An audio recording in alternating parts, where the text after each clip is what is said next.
Environmentalists are on island working to gain support of a proposal to establish parts of the Marianas as a national monument. We bring you more on what could be history in the making. Could the Northern Marianas be at the forefront of environmental conservation by taking formal steps to protect the waters surrounding some of the northernmost islands? Jay Nelson of Pew Environmental Group from Washington, D.C. says he hopes so. The northernmost islands, the Euracus, Mog, and Ascension Island, are already protected in the Commonwealth Constitution. They're all nature reserves.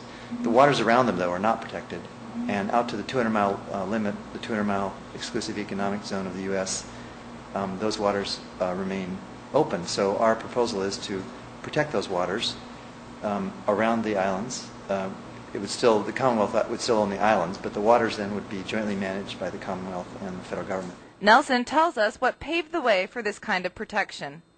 The way this came about is President Bush declared a large protected area in the northwestern Hawaiian Islands in 2006.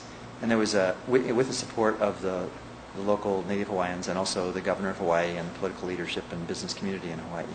And it got worldwide attention. It got more press than anything I've ever worked on. It was covered by virtually every newspaper and media outlet on the planet. As a result, the President and the administration are interested in seeing if there may be some other areas within the U.S. sort of family that they could find that might lend themselves to this protection. If the proposal were to become a reality, Nelson says next to the one in Hawaii, it would be the second largest protected territory.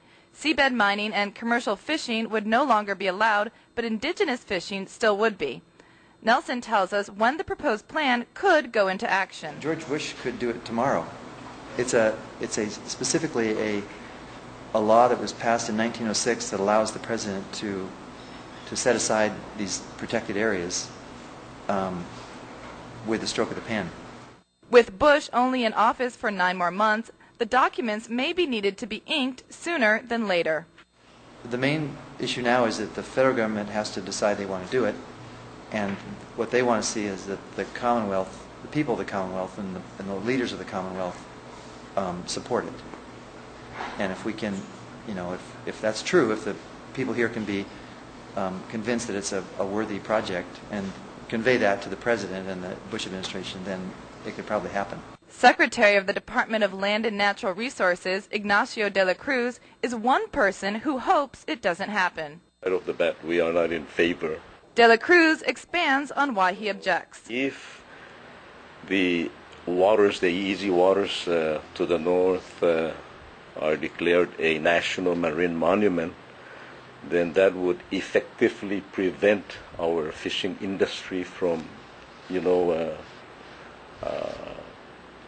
harvesting any of those marine resources there. There would be no fishing. How much commercial fishing is going on in those northern islands right now? Right now, there's practically none. De la Cruz goes on to clarify that it is the future of commercial fishing he aims to protect.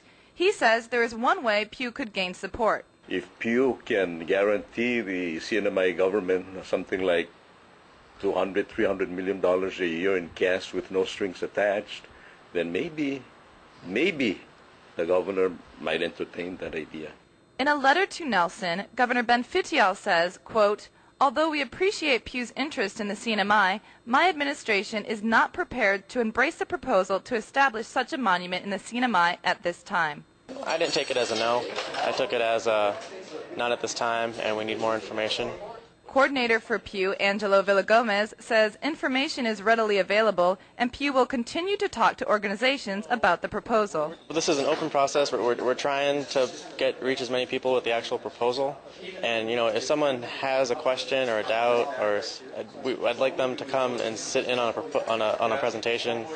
And, I just ask people to just educate themselves and find out what the actual proposal is before making a decision. Ed Probst, publisher for MP Magazine, who was present for Nelson's presentation, seems to have made up his mind. I don't see anything wrong with it, and if it protects our environment and brings jobs and can bring much-needed revenue to the CNMI, why not support it?